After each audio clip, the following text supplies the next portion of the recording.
Buenos días, para los que no me conocen, yo soy Daniel, uno de los pastores de la iglesia, y hoy por la gracia de Dios voy a predicarles su palabra.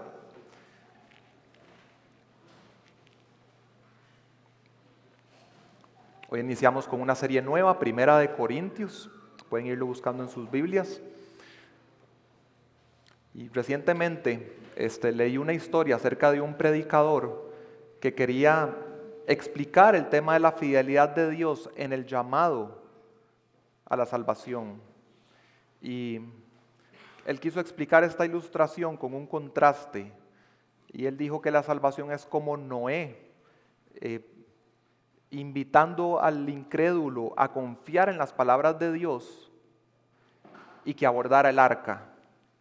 Pero el contraste que él hace es que muchas veces los cristianos viven la vida cristiana como si ese llamado más bien hubiera sido que Noé pusiera una agarradera, una clavija afuera del arca y que el llamado a la persona fuera: ahí está la agarradera, agárrese bien, y si usted logra sostenerse hasta el final del diluvio, entonces usted va a ser salvo. Y no quiero que se malentienda la ilustración en el sentido de que lo que digo no significa que no debamos esforzarnos en nuestra vida espiritual, en nuestra santificación, en nuestro esfuerzo por perseverar hasta el final. Pero ese esfuerzo y ese ocuparnos en nuestra salvación con temor y temblor es, si usamos la ilustración, como adentro del arca, en comunión con Dios, con los recursos que Él nos da, y no un esfuerzo por aparte de Dios en nuestras propias fuerzas.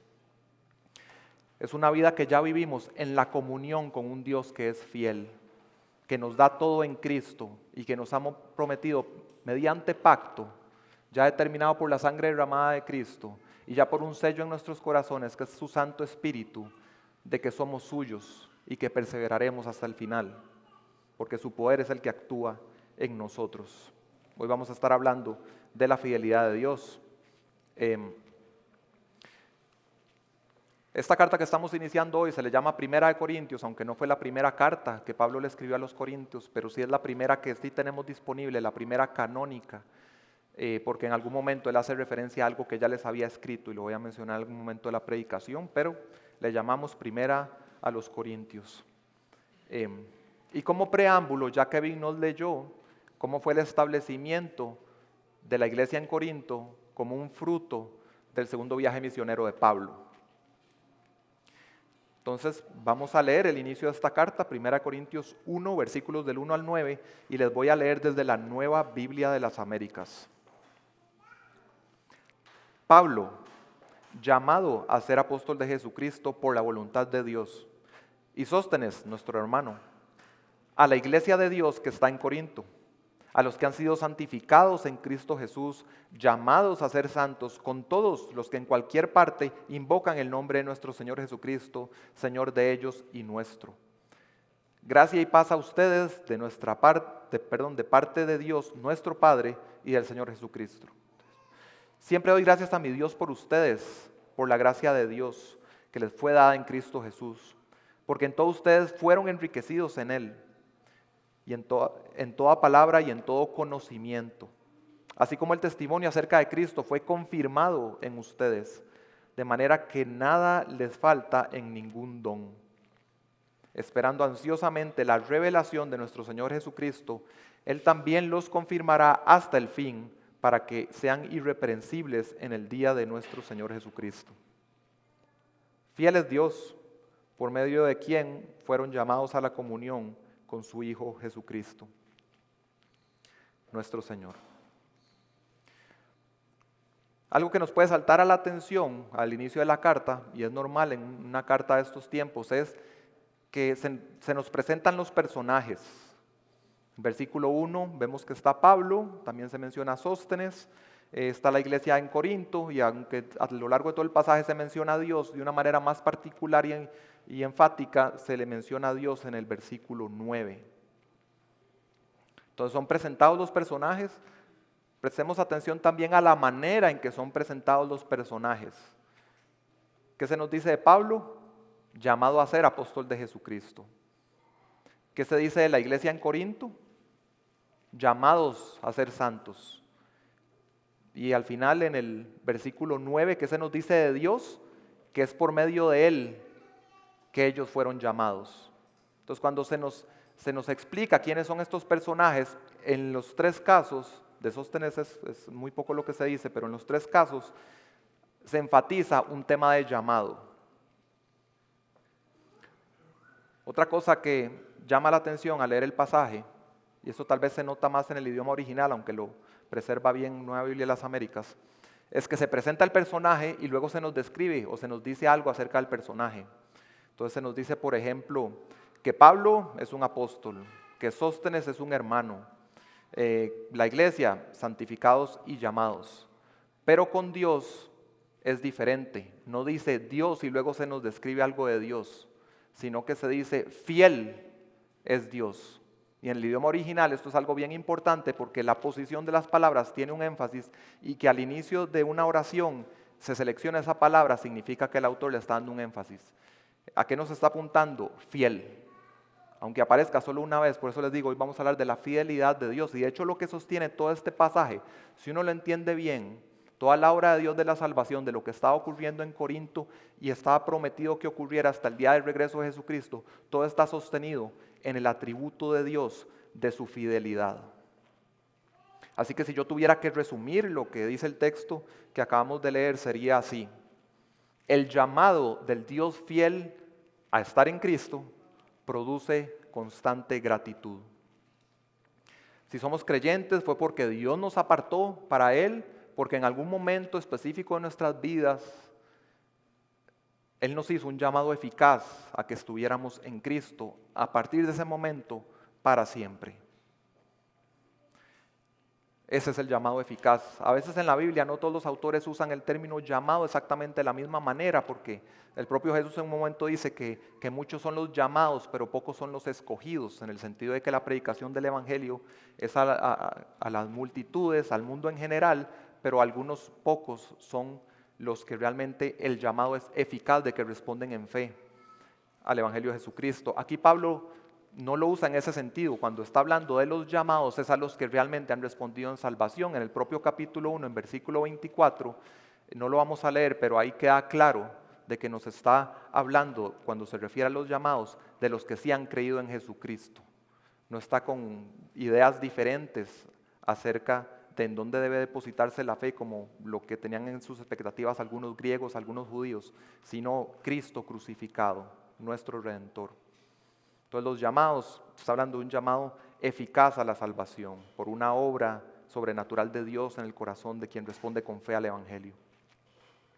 Entonces de inicio a fin, nuestra salvación y nuestra unión con Cristo, nuestra relación con Él se sostiene sobre la verdad de que Dios es fiel a sus promesas y a sus pactos.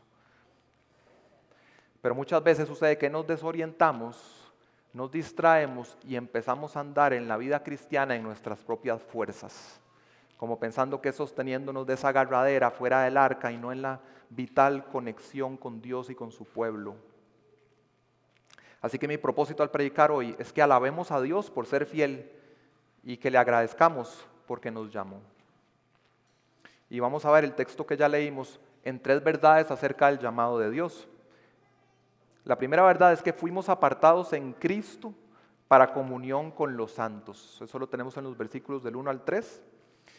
La segunda es que vivimos agradecidos por la gracia y el sostén de Dios. Eso está en los versículos del 4 al 8. Y la última verdad que está en el versículo 9 es que alabamos a Dios por ser fiel.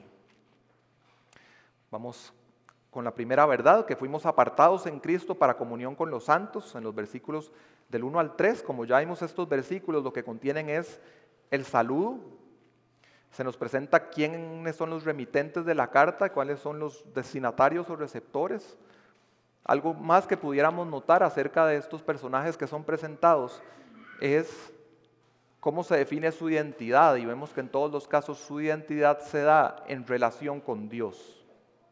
Se nos dice de Pablo que es un apóstol de Jesucristo. Entonces se nos dice la identidad de Pablo en términos a un oficio, pero un oficio al que fue llamado por Jesucristo. Entonces Cristo definió la identidad de Pablo y recordamos en su conversión claramente cómo lo que había sido antes pasó a ser algo diferente con centralidad en Cristo y su llamado especial para él. Se nos dice de Sóstenes que es un hermano. ¿Hermano en dónde?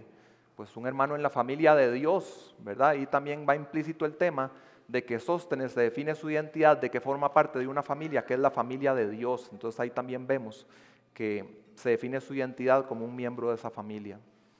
Incluso cuando se nos presenta quién es la iglesia, dice que es la iglesia en Corinto, pero se dice algo más, es la iglesia de Dios que está en Corinto.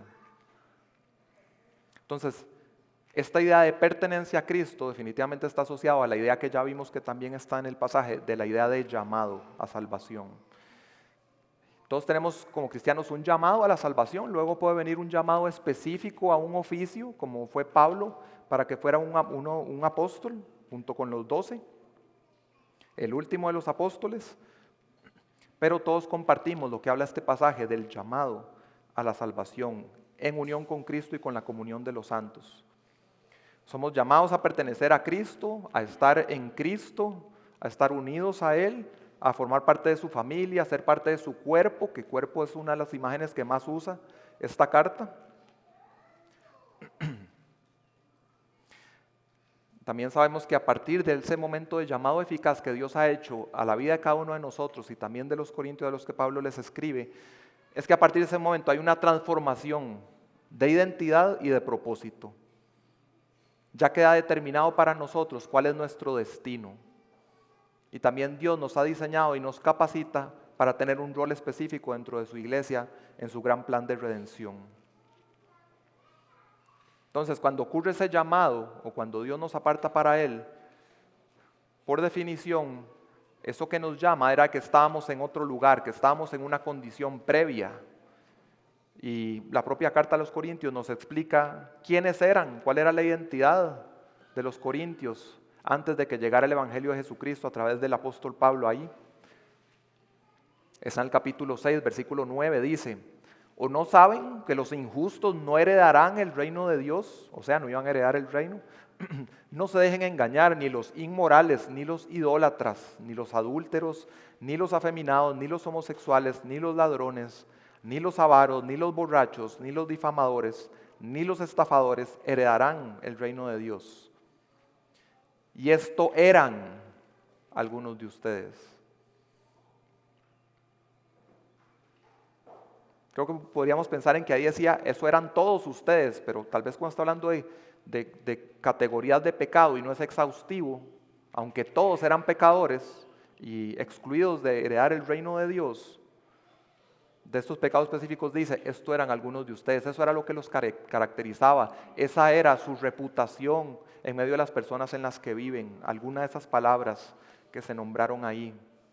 Pero, y donde viene el llamado eficaz de Dios, viene ese antes y después, vida nueva en Cristo, pero fueron lavados, fueron santificados, que santificados vamos a retomar esa palabra porque se usa en el pasaje nuestro, pero fueron justificados en el nombre del Señor Jesucristo y en el Espíritu de nuestro Dios. Cuando Pablo describe en nuestro pasaje la iglesia de Corinto, dice, los que han sido santificados en Cristo Jesús. Y sabemos que esa idea de santificado implica apartar. Significa estar apartados para Dios, dejando atrás lo que ya leímos y estando en unión con Cristo. Y es interesante que el verbo que usa Pablo ahí en el idioma original escoge intencionalmente utilizar un tiempo del verbo que lo que indica es que ocurrió un evento en el pasado que ya determinó esa condición presente. Es decir, quienes creemos en Cristo ya estamos santificados, ya fuimos apartados para Él, por un evento que ya ocurrió en el pasado. ¿Y cuál creen ustedes que fue ese evento que materializó, que logró que nosotros fuéramos apartados para Dios? Que nos responda la palabra. Vamos a ver, Hebreos 10:10 dice, hemos sido santificados, ¿cómo? Mediante la ofrenda del cuerpo de Jesucristo ofrecida una vez para siempre. ¿Cómo fuimos apartados para Dios? Un sacrificio hecho por Cristo, sustitutivo por nuestros pecados, llevando el castigo que nos merecíamos, para ponernos en una posición diferente delante de Dios y darnos una vida nueva, que ahora vive para Dios. Le servimos a Él. Hebreos 13:12. Por lo cual también Jesús, para santificar al pueblo mediante su propia sangre, padeció fuera de la puerta. Entonces, por medio de la sangre derramada de Cristo en la cruz del Calvario fue hecho el pago completo para nuestra redención, para que pertenezcamos a Dios, tengamos un corazón nuevo que le ama y que vive para Él y tiene un propósito nuevo. Entonces el pasaje nos habla de que fuimos apartados para Dios, para comunión en Cristo, pero también el pasaje nos habla de que fuimos apartados para Dios, para comunión con el resto de los santos, el resto de la comunidad redimida, de todos aquellos que Jesús salvó, por todos los que pagó derramando su sangre en esa cruz. Se le escribe como una familia, como un cuerpo en Corintios. En Corintios Pablo va a enfatizar más adelante en la carta cómo nos necesitamos unos a otros como parte del cuerpo de Cristo. Y Pablo resalta esta verdad porque una de las razones principales, o lo que le llaman la ocasión de por qué escribió esta carta a los Corintios, cuál fue la necesidad, es porque a él le llega información de que en la iglesia hay contiendas, hay divisiones, hay atentados contra la unidad, que brotan del no comprender la gracia de Dios. Y estas divisiones y este orgullo que producía todo esto, no solo venían esas divisiones dentro de la iglesia local, sino que incluso tenían un sentido de superioridad hacia las otras iglesias. Y usa frases, por ejemplo, tiene que decirles con ciertas prácticas en que ellos se están desviando, como en todas las iglesias de los santos, las cosas las hacemos de esta manera, aunque ustedes están practicando algo diferente, hay que corregirlo. O también en un momento los reprende y les dice, ustedes creen que solo a ustedes les ha llegado el evangelio, ¿verdad? Como si ellos fueran los iluminados que hasta pueden reinventar la vida cristiana, pero esa no era la realidad. También con otra costumbre en que se están apartando, Pablo les dice, nosotros no tenemos tal costumbre, ni las iglesias de Dios. Y también todas las iglesias tienen una unidad doctrinal en la centralidad del evangelio, que el evangelio, si quieren un pasaje que explícitamente dice cuál es el evangelio, está en 1 Corintios 15, al inicio.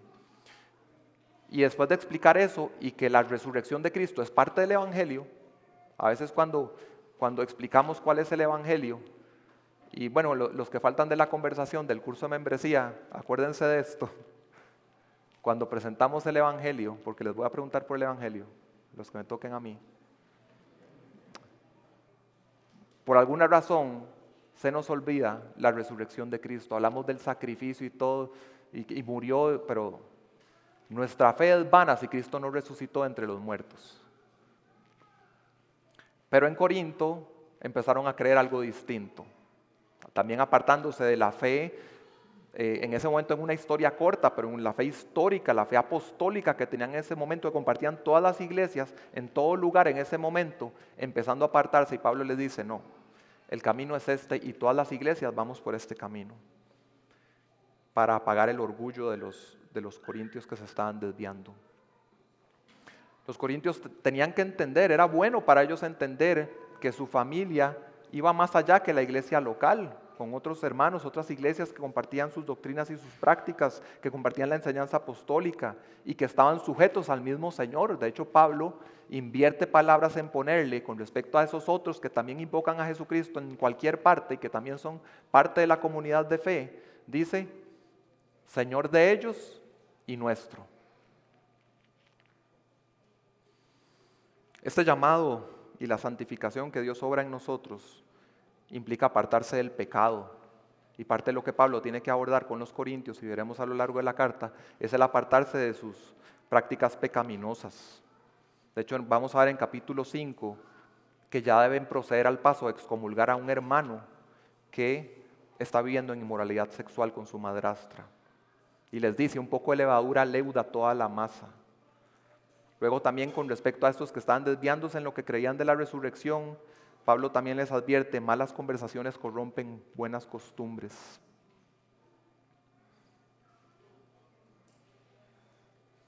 pero somos entonces llamados a ser parte de la comunidad redimida, pero recordando siempre que estar aquí significa que ya no estamos allá. Ya no era la vida anterior, ya no era lo que ustedes eran, Corintios. Ahora ustedes viven de una manera diferente, han sido apartados del pecado. No que ya no pequemos nunca, pero ya no es el patrón de la vida, ya no estamos esclavizados al pecado, sino que el Señor gobierna sobre nosotros. Y cuando pensamos en este llamado eficaz que Dios hace para la salvación de cada uno de nosotros, yo creo que es como cuando a veces estamos en una cena o conversando con amigos y vamos a contar la historia de cómo fue que conocimos a nuestro cónyuge.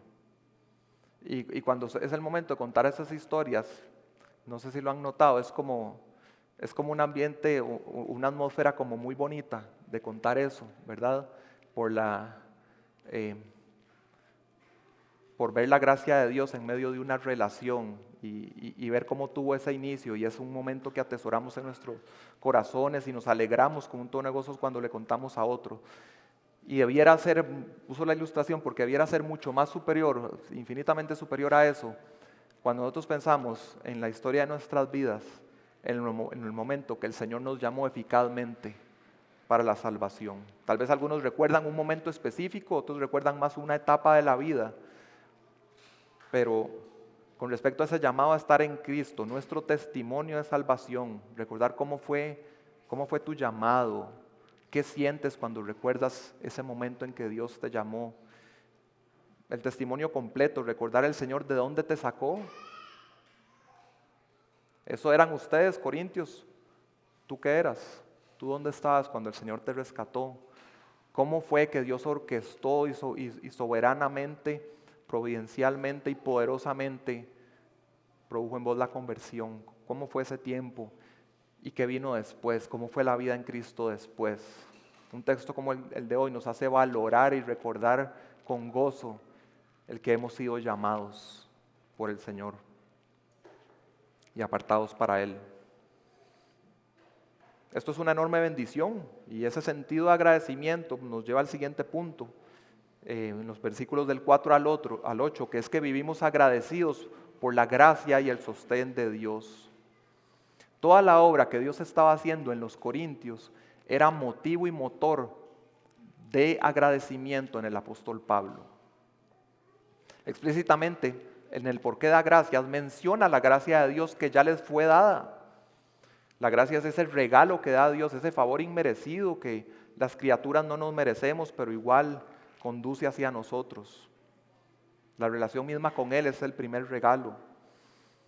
Y esta gracia que nos da el Señor es una gracia abundante. Vean que el apóstol Pablo dice que los corintios fueron enriquecidos en todo. Se va un poco más a decir algunas cosas específicas. Dice que había habilitado su entendimiento para que pudieran comprender y discernir las verdades del Evangelio, que en los primeros capítulos de esta carta va a explicar que la comprensión del Evangelio no tiene que ver con una capacidad intelectual, sino que es algo espiritual que Dios produce adentro de nosotros para que podamos realmente comprender nuestra necesidad de Cristo, que podamos ver su perfección, que podamos comprender la buena noticia y respondamos a ella en fe. Fueron habilitados con esa gracia en su entendimiento para responder al Evangelio de Cristo crucificado. También fueron habilitadas sus bocas y ahora los corintios, aún en medio de su inmadurez espiritual, Pablo dice que están enriquecidos en todo, en toda palabra, para lo que ellos hablen, sea evangelizando, sea darle un consejo a un hermano, sea cualquier tipo de palabra para edificación mutua, los corintios están enriquecidos en todo, en su entendimiento y en sus palabras. Pablo les dice también en el versículo 6 que todos los dones espirituales, esas habilidades especiales que Dios les regala a su iglesia o personas que Dios regala a su iglesia, lo que van a necesitar los corintios desde ese momento hasta el día profetizado y seguro de que Cristo regresará por su iglesia, durante todo este periodo, no les va a hacer falta ni un solo don para que la iglesia sea edificada. Están completos, lo tienen. Hasta el día de Cristo, el día de su regreso, su segunda venida. De hecho, este versículo 6 es uno que es muy utilizado cuando se está hablando específicamente del tema de la continuidad o la vigencia de los dones espirituales que se han cesado o continúan.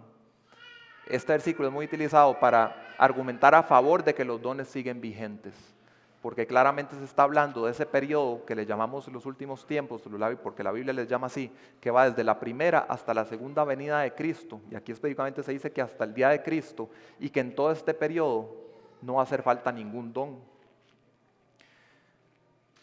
Como iglesia entendemos que hay un solo don que no está vigente, que es el don de apóstol, o esa persona que Dios regala que es un apóstol. Entendemos que fueron, de la Biblia lo derivamos, que fueron los 12 y que Judas fue sustituido por Matías y que luego fue comisionado Pablo directamente por Cristo resucitado. Esos fueron los apóstoles y ese don ya cesó porque fue en una etapa fundacional de la iglesia. Si lo pensamos como en un edificio, Cristo piedra angular, los apóstoles están en un fundamento y luego viene el resto del edificio, ya es una etapa que es irrepetible en una construcción. Pero fuera de eso entendemos que no hay razón bíblica de ningún texto de asegurar que algún don ha cesado.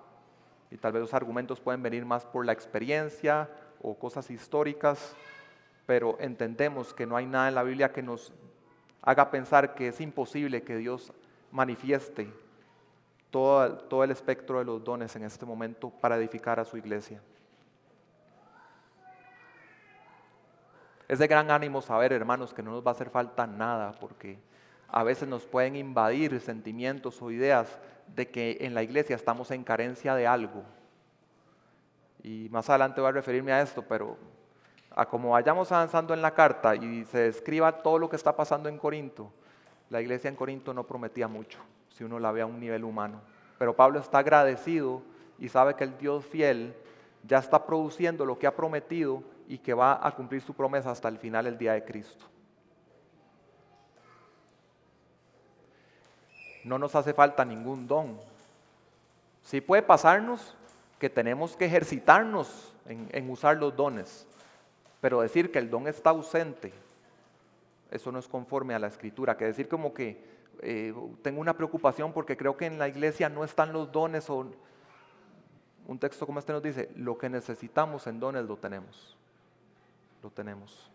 Lo que nos corresponde es ser diligentes, ejercerlos, llenos de amor y ordenadamente, como se nos va a explicar en los capítulos 12 a 14.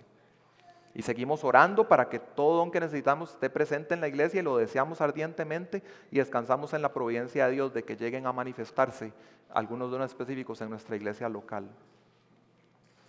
Creo que cuando pienso en esto, en el descanso de saber que no nos va a hacer falta nada, también pensar en la tristeza de cuando alguien pueda decir, y no lo digo por ser pastor, sin ser pastor también es algo que me entristece, cuando alguien dice que en la iglesia local, en algún tema de espiritualidad, de consejo, de pastoreo, el decir, es que esta iglesia local no está en capacidad de ministrar a esta persona en esta situación tan compleja.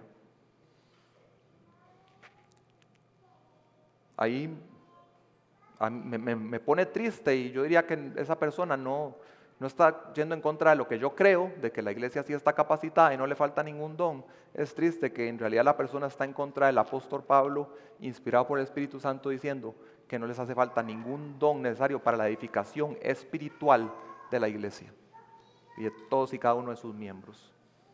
En este texto y en otros textos. Lo que puede hacernos falta es ejercitarnos. Y yo creo que si alguien aquí ve en algún área en que sí ha pensado eso en algún momento, quiero que más bien cambies la perspectiva y veas ese tema más bien como que quizá Dios en su providencia te hizo a ti notar ese tema y te está llamando a ti a ser el que desarrolla más eso en la iglesia. El que escudriña más la Escritura, a ver que la Escritura ciertamente sí nos equipa para esto y que ciertamente sí tenemos dones para ministrar unos a otros en esa área. Confiando en la suficiencia que tenemos en Cristo y en su Santo Espíritu. Y totalmente lo contrario, a acudir fuera de la iglesia. Por poner un ejemplo aquí mismo en Corinto, hay un tema de un litigio entre creyentes, en tribunales seculares. Y Pablo los reprende por eso, al inicio del capítulo 6. Eso no debe ocurrir. Dentro de la iglesia de Dios ustedes tienen todo para hacer una conciliación.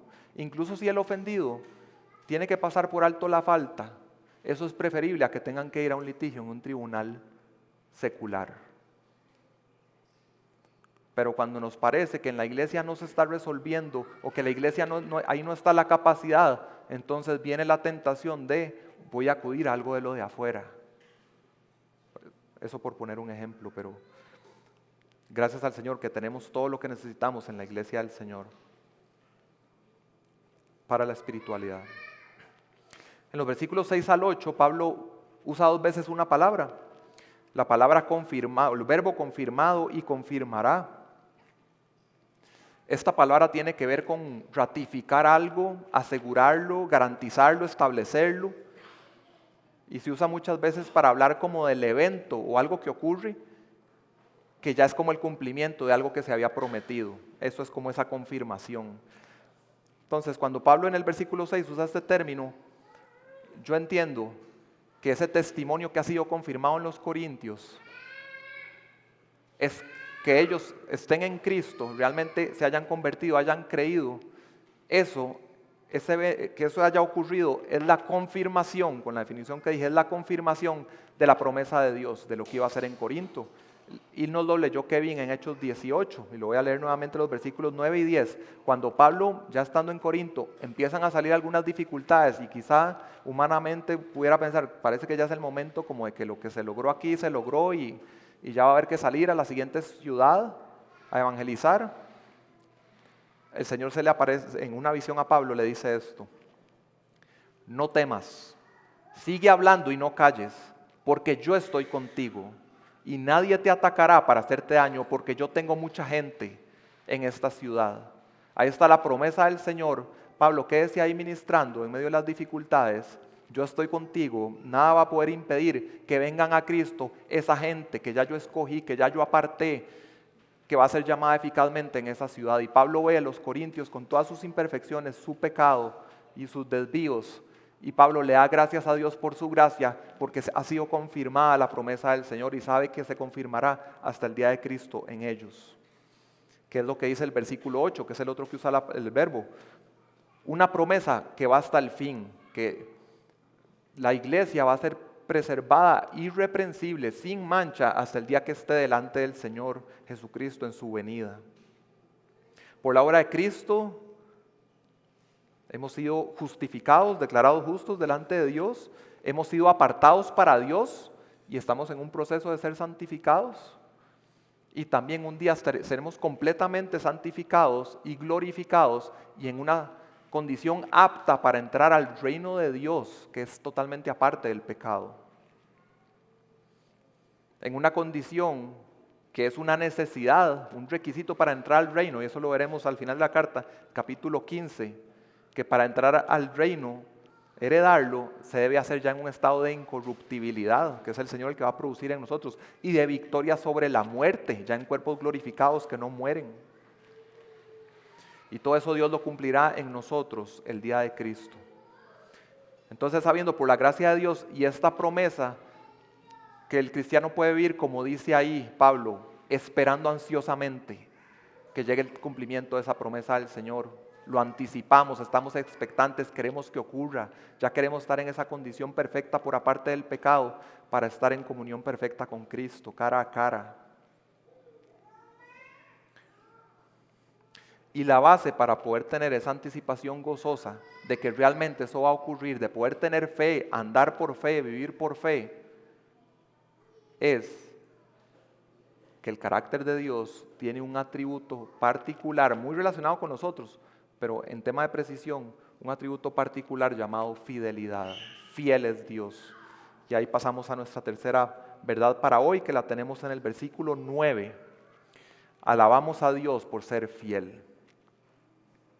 Como les dije, la posición de las palabras en el idioma original pone un énfasis de que incluso antes de nombrar a Dios se nos dice fiel. Fiel es Dios. Esa es la base para nuestra confianza en Él y no la única, porque para entender mejor los atributos de Dios los separamos y los estudiamos uno por uno, pero que Dios sea fiel está relacionado con que Él es bueno, que Él cumpla lo que prometió, pues obviamente es una buena noticia si lo que se prometió es algo bueno para nosotros, entonces es una buena noticia. también está relacionado con que Dios es todopoderoso, lo prometió y tiene el poder para cumplirlo. Es inmutable, lo prometió y no va a cambiar de parecer. Pero para ser precisos en un solo atributo, Pablo nos dirige como en un láser nuestra atención a la fidelidad de Dios.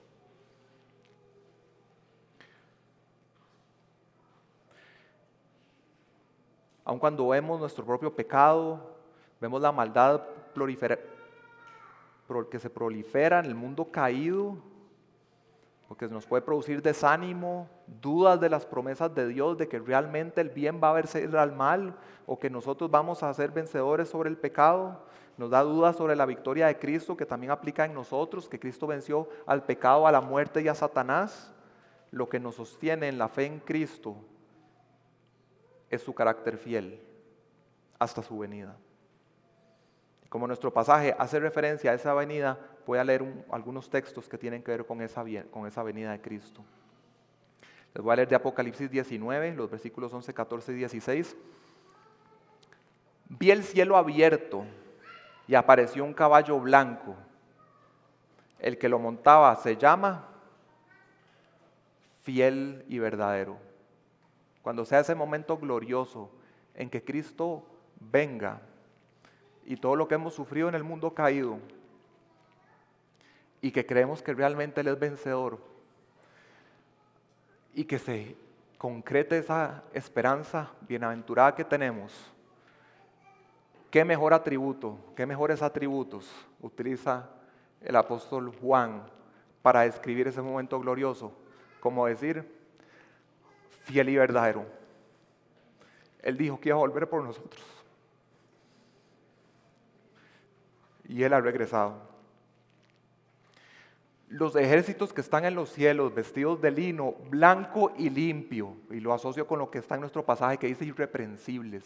Pero los ejércitos del Señor blancos, lino fino, limpios, los seguían sobre caballos blancos. En su manto y en su muslo tiene un nombre escrito, Rey de Reyes y Señor de Señores. Y en otro pasaje de Apocalipsis, en 17:14, que está hablando de este mismo evento, pero en términos también de los enemigos futuros, del último tiempo, confabulando contra el Señor, dice esto: ellos pelearán contra el Cordero, pero el Cordero los vencerá, porque Él es Señor de señores y Rey de reyes. Y los que están con Él son llamados, escogidos y fieles. Ese día que venga el juicio de Dios sobre una tierra corrupta, rebelde y hasta juntándose para pelear físicamente contra Dios, el hecho de que tú estés en lino fino, limpio, en la presencia gloriosa del Señor, gozoso, y que no estés recibiendo la ira de Dios, la diferencia es que un día fuiste llamado por un Dios fiel. Nuestra redención está segura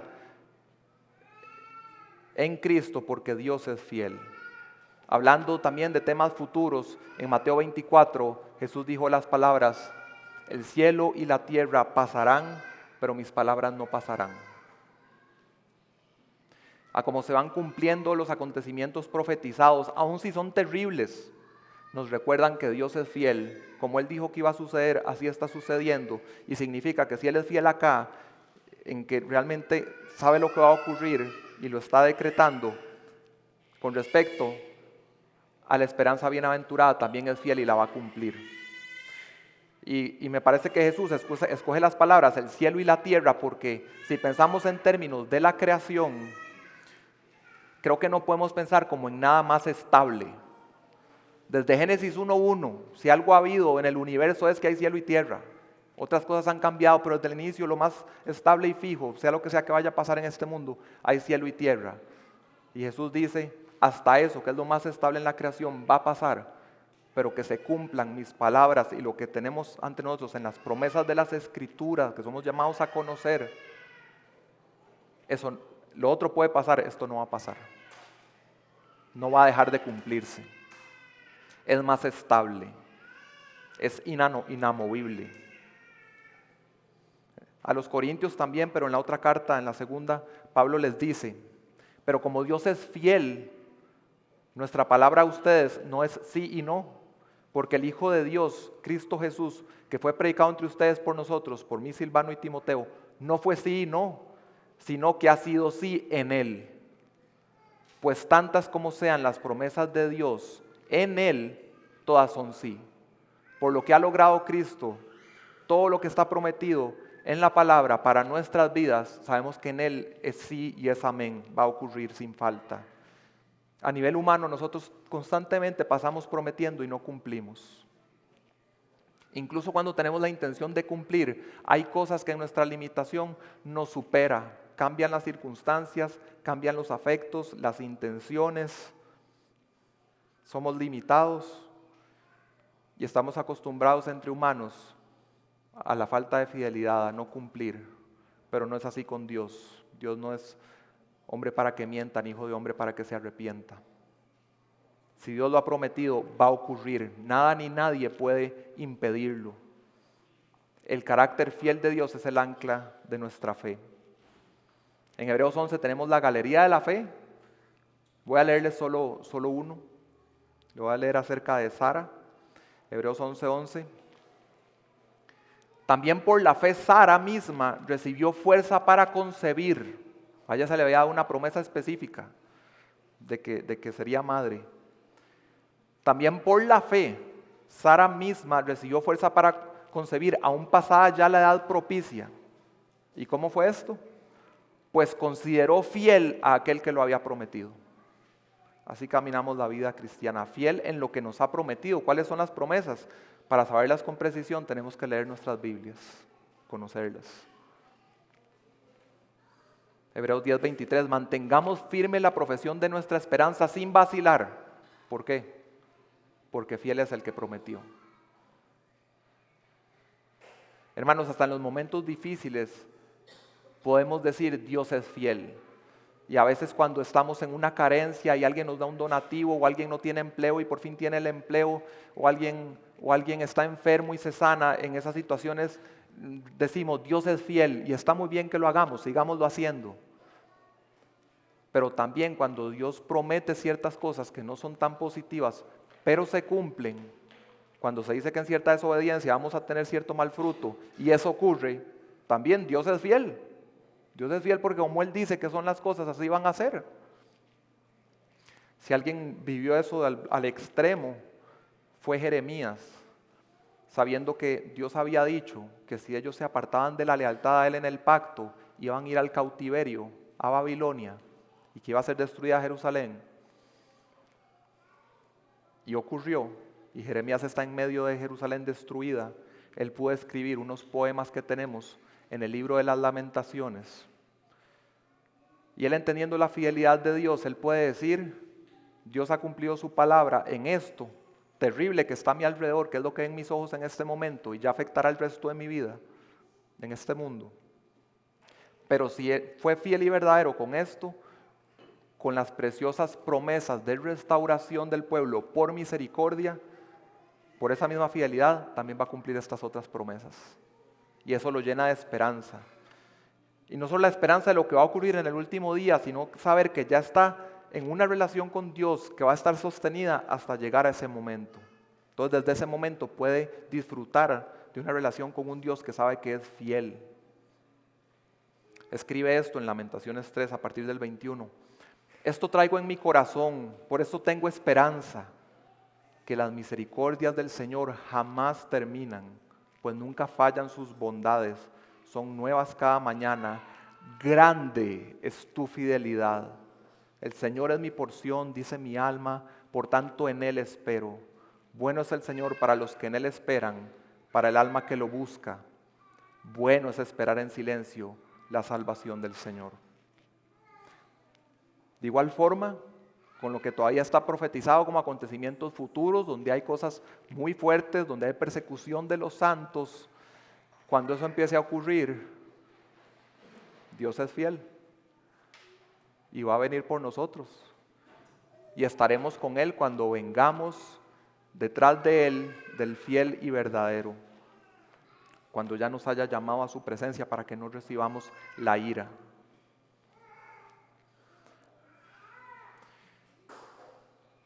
Algo que me benefició, me edificó mucho preparando la prédica es un libro de Juan Manuel Vaz, que me parece que se llama "O tu fidelidad", y quiero leerles un párrafo largo de este libro, pero a veces reconocemos que otras personas logran poner mejor en palabras ciertas ideas y este es el caso. Gloria a Dios por este hermano. Dice: podemos reconocer la fidelidad de Dios no solo en los días de sol, sino también en los días nublados. No tan solo en medio de la calma, sino incluso en medio de la tempestad. Dios es siempre fiel, sin importar las circunstancias por las que estemos pasando. Incluso en las cosas que no entendemos, en los momentos más duros y dolorosos de nuestra vida, durante los días más oscuros que podamos vivir en esta tierra, pase lo que pase, sin importar lo que sintamos, experimentemos o hagamos, sea que nos sintamos firmes o no, oremos o dejemos de orar, sea lo que sea que podamos hacer o dejar de hacer, Dios seguirá siempre actuando con fidelidad, porque Dios es fiel. Esa es la afirmación principal que trae confianza total al corazón del creyente en relación con las promesas de Dios. Nosotros hay momentos en que podemos conducirnos fielmente o actuar fielmente. Dios no es solamente que actúa fielmente, es que Él es fiel. Él es parte de su identidad. Que Dios no fuera fiel será un negarse a sí mismo que sabemos que no puede ocurrir en el carácter de Dios. Si alguien acá no se ha arrepentido de sus pecados y ha creído en Jesucristo para salvación solamente por el regalo inmerecido que Dios da,